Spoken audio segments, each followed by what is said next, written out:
ఇప్పుడు చాలామంది ఆ ఇరుముడి కింద వస్త్రం పెట్టుకుంటారండి. టవల్ కానీ, బెడ్‌షీట్ కానీ. మరి అది ప్రతిసారి కొత్తది కొనాలా? లేదా మన దగ్గర ఉన్నదే వాడుకోవాలా? అంటే ఏవండీ వారి వారి యొక్క ఆర్థిక స్థితిని బట్టి ఉంటుందండి.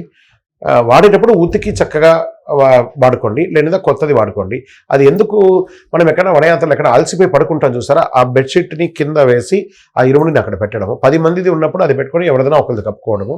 ఇవన్నీ జరుగుతుంది. ఆ యొక్క మనం బాత్రూమ్ లేకపోతే స్నానాలంతా పోయినప్పుడు చక్కగా దానికి హారతి ఇచ్చి పూజ చేసి తీసుకోవడం కోసమే ఆ యొక్క బెడ్‌షీట్ అనేది ఉంటుంది కాబట్టి మళ్ళీ తీసుకొచ్చి అవకాశం ఉంటే నిత్య జీవితంలో వాడుకోకుండా మళ్ళీ వచ్చే సంవత్సరం దీక్షకు వాడుకునేటట్టుగా పెట్టుకుంటే బాగుంటుంది. ఎందుకంటే సాక్షాత్ స్వామివారి అభిషేకానికి వాడిన ఇరుముడి కింద పెట్టాం కాబట్టి దానికి ఒక పవిత్రత ఉంటుంది. కాబట్టి వనయాత్ర చేసిన బెడ్‌షీట్ కాబట్టి దానికి కూడా పవిత్రత ఉంటుంది. కాబట్టి దాన్ని మళ్ళీ మళ్ళీ వాడుకోవచ్చు, తప్పలేదు.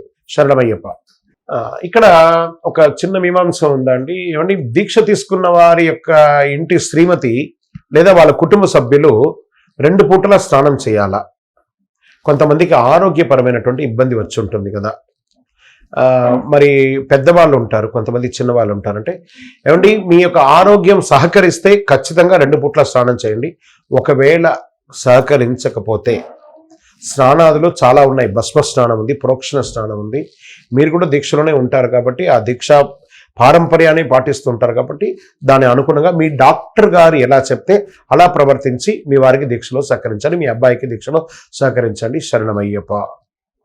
ఇది ఇక్కడ ఒకటి ఉందండి. పడి పూజలో మధ్యాహ్నం 3 తర్వాత పూజ అయిందంటే కొంతమంది భిక్ష చేయరు. రాత్రి 12 తర్వాత కొంతమంది భిక్ష చేయరండి.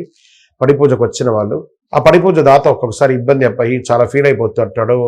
అయ్యో ప్రసాదం చాలా మంది తినకుండా వెళ్ళిపోయారని చేసిన ఆనందం కూడా లేకుండా ఉంటారు. మరి 12 దాటిన తర్వాత తినొచ్చా, 3 దాటిన తర్వాత తినవచ్చా అని అంటే వాస్తవానికి తినకూడదని రూల్ లేదు, కానీ అరగదు. To be honest. ఏమంటే మనం సివిల్గా ఉన్నప్పుడు సినిమాలకు పోయి టైంపాస్లు చేసి రాత్రి 1 గంటకో 2 గంటకు వచ్చి తిన్న రోజులు లేవా? ఇప్పుడు మాత్రం దీక్షలో ఉన్నప్పుడు తినము అని చెప్తే ఎలా అండి? అలా కాదట. ఏదో ఒకరోజు ఒక అద్భుతమైనటువంటి పూజ యొక్క ప్రవచనాలు అవన్నీ విన్నప్పుడు ఆ స్వామివారి యొక్క పూజలోనే మనం జీవిస్తున్నాం కాబట్టి ఆ ప్రసాదం స్వామి ధిక్కరణ అంటే స్వామిని ధిక్కరించినట్టే ప్రసాద ధిక్కరణ. సత్యనారాయణ స్వామి పూజలో ప్రసాదానికి ఎంత ప్రాధాన్యత ఉందో అయ్యప్ప స్వామి వారి పూజలో కూడా అంతే ప్రాధాన్యత ఉంది కాబట్టి ప్రసాద ధిక్కరణ చేయకూడదు. అందుకని ఇంకోటి ఏమంటే 12ంటికి తర్వాత తింటే మళ్ళీ 3ంటికో 4ంటికి నిద్ర లేవాలి కాబట్టి అది అరగదు. మరుసటి రోజు విరోచనం అయ్యే అవకాశాలు ఉంటాయి కాబట్టి పూజ చేసుకునే వాళ్ళు కూడా కాస్త త్వరగా చేసుకోవడానికి ప్రయత్నం చేయండి, తప్పులేదు. మళ్ళీ మధ్యాహ్నం 3 గంటలు అన్నారు చూసారా? ఏమంటే మీ ఇంట్లో షుగర్ పేషెంట్స్ ఉంటారు, పెద్దవాళ్ళు ఉంటారు. మీరు తిన్న తర్వాత ప్రసాదంగా అందరూ తినాలి కాబట్టి కాస్త త్వరగా తినేయండి.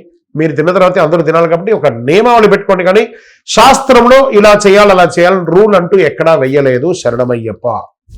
ఆ అయ్యప్పకు అభిషేకాలలో ఆడవాళ్ళు పాల్గొనొచ్చా? శబరిమలకి వెళ్ళకూడదన్నారు కానీ మీ ఇంట్లో పూజ చేసినప్పుడు మీరు మీ ఆవిడే చేయాలి. మీ పరిసర ప్రాంతాల్లో ఉన్నటువంటి అయ్యప్ప స్వామి దేవాలయంలో ఆడవాళ్ళే ఎక్కువ పూజలు చేస్తున్నారు. శరణమయ్యప్ప.